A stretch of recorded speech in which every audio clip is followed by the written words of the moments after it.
Today we've got a great story of revenge against somebody that messed with an employee's paycheck. We'll get to that in a bit, but first, don't want to pay the agreed price? I have a solution for that. This is a short and sweet story. My dad's good friend did rubbish collections for a while when he was skint. Essentially a man with a van who would lump all of your rubbish into the back of his pickup and get rid of it for a fixed price. He agreed a price to clear a lot of rubbish from a customer's house, which took him half a day and filled his van. As he was about to drive off, he requested payment. Knowing that he'd invested a lot of time and effort into collecting and loading all this rubbish, the customer tried to capitalize on his vulnerability and knock him down on price. After a few choice words and the customer not budging, my dad's mate got in his van without taking any money and started to drive off. He then backed up onto the customer's drive. Here's where it gets interesting. What the customer obviously didn't realize was the van was a tipper van. As the bed of the van started rising, the customer was frantically offering the full amount of payment. My dad's mate, even though he was skint, refused to stop the tipper function and said the rubbish was piled up so high, the customer, who was standing there bewildered, wouldn't have been able to get in the front door. He drove off skint and happy. I think this is absolutely the right way to handle this regardless, because if you've proven yourself to not be a reliable customer, as in you try to get the advantage and then try to haggle them down when you've got them in a compromising situation, it's time to cut off any kind of business with somebody like that. Somebody that's not going to do right and be honest. Enjoy your pile of trash, bro. Also, hi, I'm Steven, and if you enjoy awesome stories of revenge, why not hit those like and subscribe buttons down below? That said, our next story is Petty Revenge from a Teenager. This story takes place at an ice cream shop. I, 15-year-old male, was sent to buy some ice cream because some relatives would come to eat with us. I went to the ice cream shop and it was packed. I waited around 20 minutes for my turn. When my turn arrived, an old couple, from those entitled ones, tried to steal my turn. I politely explained to them that it's my turn and that they have to wait. I think they skipped some more customers. They insist that they've been waiting longer than me and that it's their turn. They ignore me and order 1 kilogram of vanilla ice cream. At the time, not much vanilla ice cream was left. Back to the conflict, a gentleman told the couple that it was indeed my turn and that they should wait. Finally, they let me order, and guess what? I did. I told the employee to fill the container with vanilla and the remaining space with strawberry. The look on the face of the couple was amazing. Even other customers were laughing, and the employee was trying to cover hers. I said bye to the couple and left. I know it was really petty, but I would do the same again if I had the chance. If the couple was kind, I wouldn't be so petty. I only did what I did due to their entitlement. This is literally a classic case of revenge is a dish best served cold, with also a little bit of strawberry. The only downside is you have to eat all that vanilla ice cream. It's good, but it's the basics. Now, if they had like a cookie dough, or they had like a brownie bite, or like a peanut butter, then that would have made this revenge 10 times sweeter, and you guys can't change my mind on that. Our next story is Family Driveway Turmoil. My family resides in one of those rural areas where lots of land has been passed down and split up between relatives for many generations. Imagine growing up on a road not only named after your family, but more than half of your family resides at some point on said road. Naturally, this leads to some drama every decade or so. In more recent years, there was a dispute over a road sign being placed on said road, causing different branches of the family to begin to hate and act petty against one another. While I wasn't directly affected by said drama, I couldn't help but participate to help piss off the other side of the family, mostly due to them being jerks to my brother. My family can be very old school, and if someone messes with your siblings, you take their side. The war went on for years, with family complaining about family to the township, state police, and so on. These complaints came from side A, as we'll call it, and my side, side B, really just laughed off their efforts and tried to antagonize side A through various annoying means, all of which were legal. That is where my part in the story comes along. Our road is half public, half private, with side A living on the public side and side B living on the private side. Naturally, anything we did would piss off side A, but one thing that really irked them was if I drove over 10 miles per hour on the road. Being a legal road, the speed limit was 25, which was the speed I chose to go. On a dirt road in the summer, you can imagine how much dust rose up, constantly making their houses be surrounded by a dust bomb. Their answer to my fast driving and dust clouds were to pull onto our private road and peel out, spewing rocks and dust and all that. While I didn't care that they did this, Side B is easily not bothered. I saw my opportunity to mess with them in a way that they could get in legal trouble. One day when they were outside, I made sure to drive by super fast and raise as much dirt as possible. This was right at dusk. Once I hit my part of the driveway, I backed into a small garage and shut my headlights off and waited. Lo and behold, Side A pulls in and backs into our road and was about to peel out, but I turned on my headlights, blinded them, and blocked them in on our private road, right under our no trespassing signs. Since we live in the middle of the woods, they really had nowhere to go and were stuck under my mercy. I proceeded to take pictures and call the state police about trespassers in our driveway.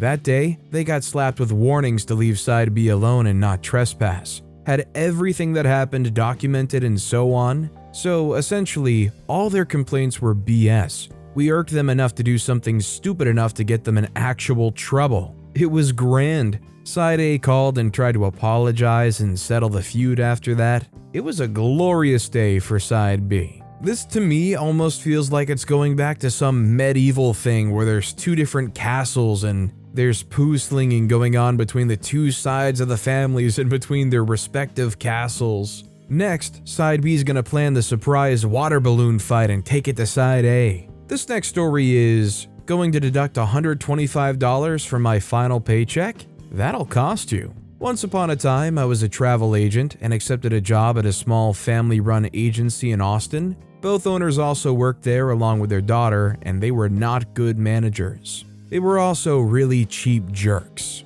When I joined, I brought the agency a ton of business, including a very big corporate account. When I'd finally had enough of all the stupid inter-office conflict, I applied and got a job at another agency where I'd always wanted to work, and gave 2 weeks' notice. Instead, I was summarily escorted out the door within minutes of giving my notice. This was back in the medieval days when all we had was a Rolodex where we kept our important contacts, and the owners refused to allow me to take it with me. I knew the names and the numbers of all the clients that I wanted to take with me anyway. Whatever. I had worked there for 2 years by this point. And 8 months prior, the owners had sent me on a familiarization trip, which was a pretty customary way to allow an agent to experience a destination in order to better sell it. As I had never skied before, they sent me to Crest Butte for 4 days. The entire trip cost them $125, which included my airline ticket, shuttle, lodging, ski pass, equipment, and 1 morning of beginner lessons. Meals were on me, which was fine. When I received my last paycheck, they had written on the stub that they had deducted the $125. Again, whatever. I immediately spent the entire morning calling everyone that I'd ever worked with there, whether I really enjoyed working with them or not. If they had spent money with me, they got a call. Everyone. The big account, of course, came with me, along with 99% of the clientele, including those clients that I developed through the last agency. Ran into the American Airlines rep at a function about 6 months later, and he told me that the owner had whined and complained that I cost him $250,000 in that time period alone, all for a measly $125. Yeah, if somebody is capable of moving mountains from your company, like specifically away from you, you probably don't want to give them a hard time over something small like this. I can only imagine how satisfying it must be to be in OP's position knowing you ruined an entire month for this company and probably more, just totally tanked their year's performance, all because they gave you a hard time over something you shouldn't have been deducted. Our next story is long-term revenge on X never felt better. This revenge was more unintentional. I started dating a friend of mine in 2020, a month before COVID hit. Long story short, COVID really took a toll on me. I was really depressed and living on my own in a 4-bedroom apartment. Gained 30 pounds and was 225 pounds more or less. and started playing video games with our friends, my ex, his cousin, and another friend we'd all went to high school with who moved to Illinois. 6 months later, the relationship ended mostly because his one friend and cousin wouldn't stop bullying, and he did nothing about it. They were calling me fat so many times, and lots of other horrible things. I let them sleep over at my apartment numerous times, and they continued to lie to me, about me, bully me. Even my ex would lie about me to them, which would just make it worse. I cried a lot, and my self-esteem and confidence went out the window. Summer of 2021, I had gotten a surgery that I really wanted, but in order to get it, I had to be at my goal weight. So I lost 60 pounds. Felt amazing. Well, Illinois friend and ex hadn't changed. To this day, they haven't. Illinois friend was constantly coked up and never left the house and had a degree he hated from a school he hated even more. Ex was miserable, never went to school and only worked dead-end jobs, always complaining about everything and the most negative excuse-ridden person I've ever met. Again, they're both still like this. 3 years later, I'm still at that goal weight. I feel amazing. I've never been so happy. I'm so happy I could cry. I'm about to graduate with a BFA degree in glass blowing and a minor in business,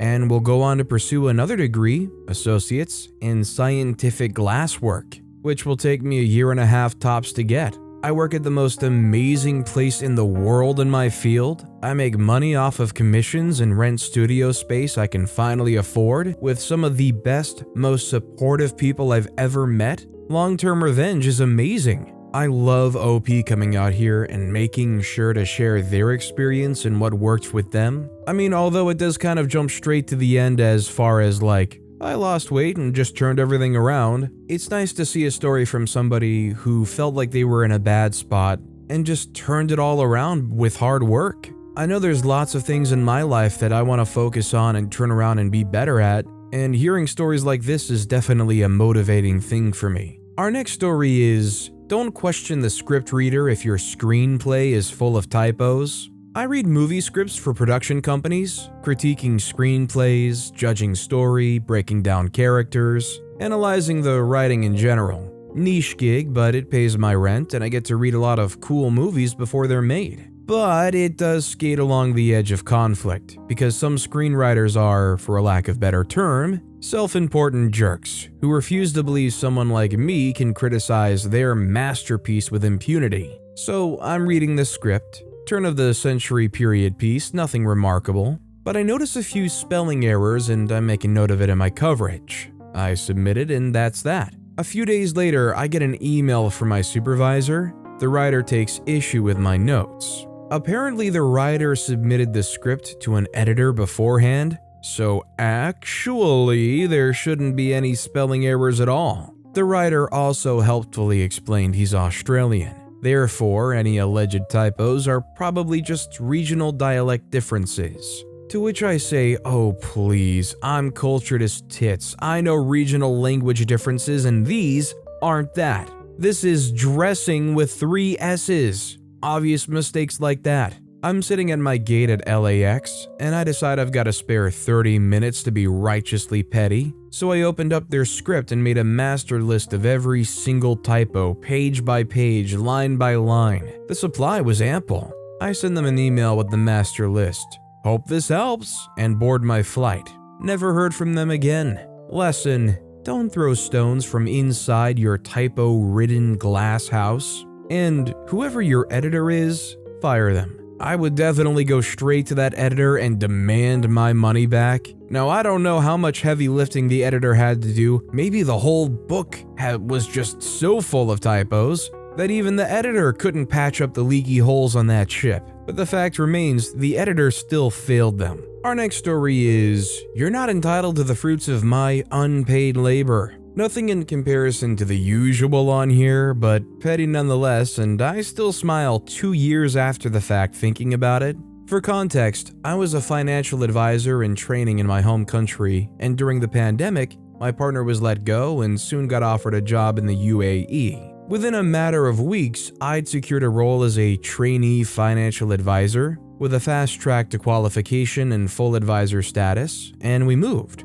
Like most, I was ecstatic to be starting my new life. Day one as a trainee, and I'm shuffled into a room where they're literally firing people so we have space to sit. There are some 40-odd people there, most of whom had no interest in personal finance but were lured in by the big money and glamour they were sold. Bartenders, bricklayers, surf teachers, car salesmen, obviously, college grads. In all, I found one other person who actually wanted to work in financial advice. Within 2 months, I'd secured an advisor to work with and train under. I was safe. They fired people weekly with no thoughts for the fact that everyone had quit jobs and moved halfway around the world. Having an advisor meant you were less likely to be fired. The job was hard. Spend your working hours ringing strangers to sit down with the advisor. All other spare, free, and unpaid time was spent trying to find another few hundred people to ring next week, along with studying for the exams.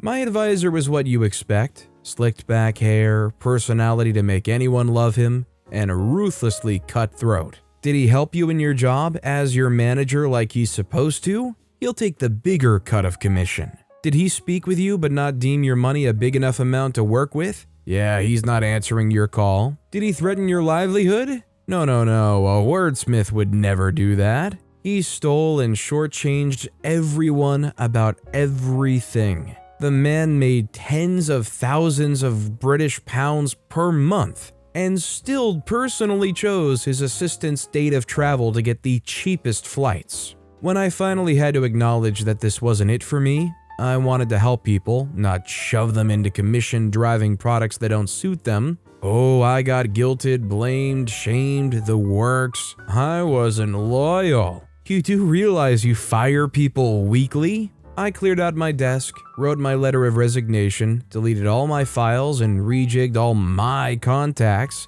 and prospective clients in the system. This was Friday. I hadn't even left the building. I was sitting with the CEO saying my goodbyes and taking his advice. The first thing he checked was that all my contacts were still there, immediately setting someone the task of calling them all Monday morning. Nothing in this industry is more important than data. Names and contact details for the wealthiest around the world with millions of pounds squirreled away to make a fat bonus off. He didn't see people, he saw dollar signs and euro signs and pound signs. What I knew that he didn't was that the new system was set to delete all contacts that weren't updated in 30 days. Why would he pay attention when IT told him this? He had minions to do this. I deleted all actions and rejigged them so the 30-day cutoff was over that weekend. When he arrived in the following Monday, he was heard shouting, "Where the freak are all my prospects?" They're not your prospects.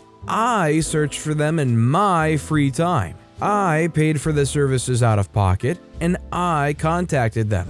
That's my data. I gave you a year of my life, shot my nervous system to crap with stress, and gained 10 kilos. I trusted you to teach me the way, and instead, you gave me thickly veiled threats, forced me into a pay cut, and took everything you could, knowing fine well I was stranded on the other side of the world and had no choice. And you thought I'd leave the fruits of my labor? LOL, I'm sure the IT guy could probably recover them, if he ever thought to ask.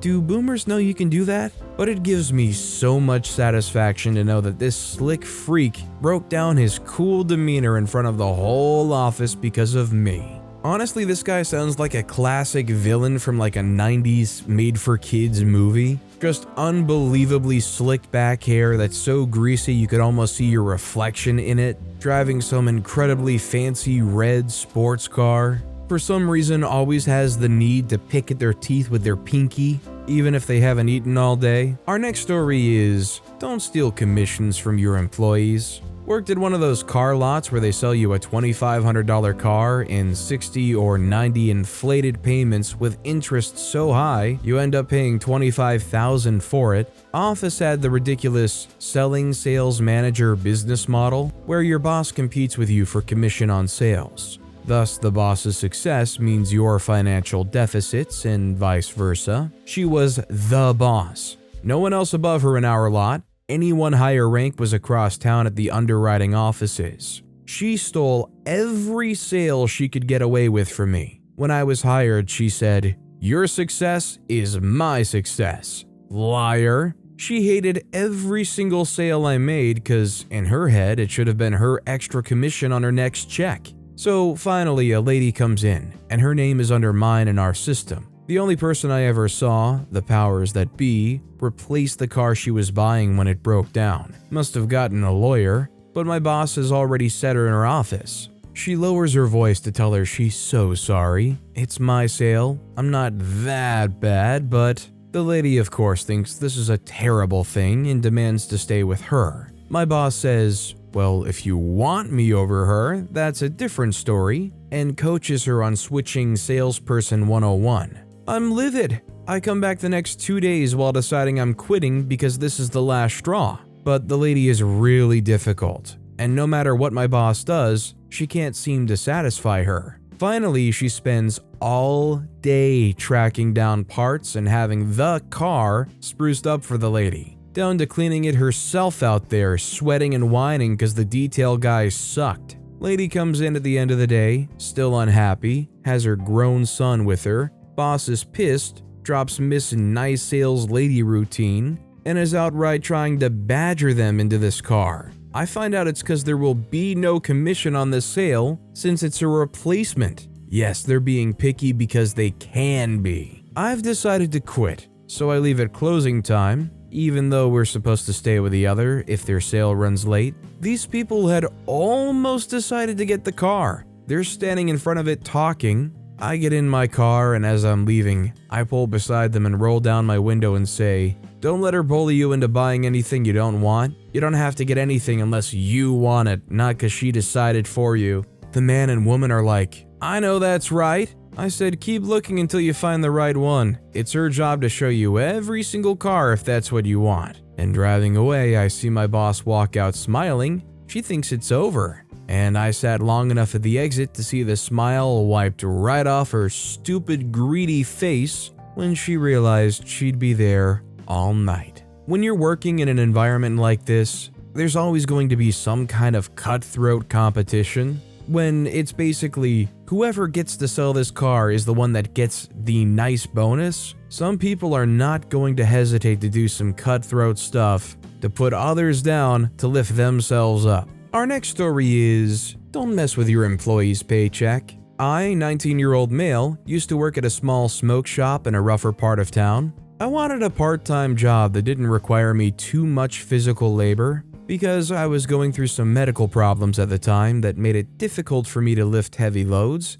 without feeling lightheaded and nauseous. The pay wasn't great, but I felt that $10 an hour was reasonable given the amount of work that needed to be done throughout the day was minimal. All I needed to do, for the most part, was keep the shop clean and sell product, which I was fine with. When I first met the owner, he seemed like a genuine dude. He cared a lot about profits, like any business owner would, but the other employees there assured me that he cares about his employees and would take care of me. So I figured, alright, cool. There were 3 other people that I worked with there other than the boss. For simplicity's sake, I'll call them Caden, Nancy, and Ivan, fake names. The first week I worked was great, but when my payday came around and I asked how it worked, the boss told me to take $200 out of the register and leave a note. Looking back, that should have been red flag number 1 that something fishy was going on. But after doing the math, he wasn't withholding tax, so I was getting paid more than I should have been. I asked my coworkers if this was normal, and they said it was, and that he did payroll this way so that he could avoid taxes. Now, a rational person would hear this and stay as far away from this business as possible, but at the time I really enjoyed the job and found out I was really good at selling merchandise, so I decided to stay. Around a month or 2 in, the boss started to show his true colors. Every time I would make a very minor mistake, for example, accidentally putting a card transaction as cash on the register, he would talk down to me like I was the stupidest person on the planet, and he would call me on the store phone to do so while I had a line of customers. I also started to notice that sometimes on payday, he would tell me to take an amount from the drawer that was less than what I was supposed to get. I would call him out on it and he would fix it, but remember this for later in the story. The boss would also get in really dumb arguments with Ivan frequently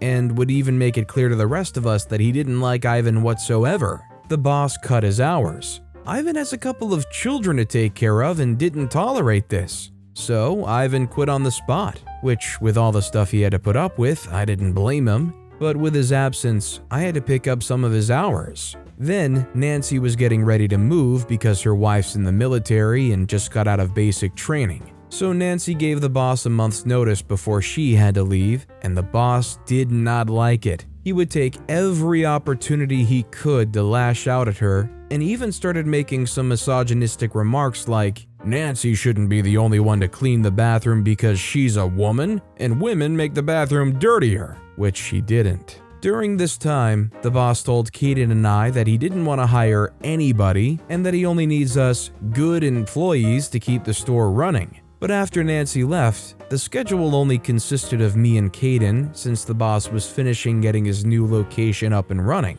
But Kaden has another day job as an electrician and wouldn't be able to come in until 7 p.m. most days, which left me to open Monday to Sunday at 9 a.m. and work until 7 or until Kaden came in. As you could imagine, I was not happy with this arrangement. I signed up for a part-time position, and there I was working close to 70-hour weeks, with the boss calling me at least twice a day to chew me out. I kept asking if I could take a day or two off from the shop because working 10-hour days every day was exhausting. Some of the regular customers were even getting a little concerned because every time they came in, I was always the one behind the counter. But he kept giving me a sob story about how he can't get Kaden to pull a double shift. During my shifts at this time, I was easily earning my boss $1,500 to $2,000 in profit per day. I don't mean to toot my own horn, but I feel that I'm a pretty good salesman. But he never gave me any sort of raise in pay whatsoever. The boss eventually decided to hire someone else, and I do mean someone as one person, and this dude said he could only work part-time. And for whatever reason, the boss accepted that request but none of mine. The final straw for me was when payday came one week and he only paid me $600 for a 72-hour week. I didn't even need to do the math on that one to realize he was screwing me. What made it worse was that day, he gave me a little speech about how he appreciated everything I did for him. I was fuming with anger at this point, but decided to finish out my shift. The next morning, I was training the new guy, and maybe an hour after my shift started, I decided I'd had enough of the way my boss treated me. I gave my store key to the new guy and told him that I was quitting and warned him about the boss's behavior and how he'll likely get treated in the future. I made sure that the new guy knew that I had nothing against him, but I wasn't going to continue working for someone who wasn't going to pay me for what he agreed to. I walked out feeling like a huge weight had been lifted off my shoulders and blocked my boss on everything. Obviously, the new guy told the boss what happened, and he tried to call me from 5 different phone numbers throughout the week and ignored all of them. I heard from Kaden that he had to close his new location for almost a week so he could work my shifts, which cost him a whole lot of money. If I had to guess, it would be close to $5,000 to $6,000 in profit loss, which is a lot of money he could have saved by just paying me what I was owed. But that isn't where the story ends, folks. I didn't know it yet, but I had one last cherry to add on to his Crapstorm ice cream. A week or so goes by, and I noticed that someone at the shop was using my Spotify account. I forgot to log out of my account on the sound system for the shop, and let me tell you, I got so excited. I had a buddy of mine go in as a customer to witness what I was about to do. I found a playlist called Worst Songs to Have Sex To, filled with songs like Cotton Eye Joe and the Barney and Caillou theme songs. I wish I could have gone inside to see the boss's face as he tries in vain to change the music, but my buddy's recount will have to do. He kept trying to change the music back, but every time he did, I had my phone ready in my hand to unleash the reading rainbow. My buddy came back to the car, and we were laughing all the way home. So, moral of the story, don't mess with your employees' paycheck. I mean, I know that OP's not going to report them for the tax stuff because it kind of implicates OP for accepting that. At least, I feel like that would probably be the primary concern. I don't know if you actually would get in trouble or not, Probably too much of a hassle than it's worth, even though I feel like at some point, either this business just dies out and shuts down, or it will become reported at some point and it's gonna catch up. But with that being said, that's all the time we have for today. Now, if you want to hear another absolutely crazy revenge story, check out that video on the left. Or if you missed my latest video, check out that video on the right. That said, I'll see you all next time with some more stories.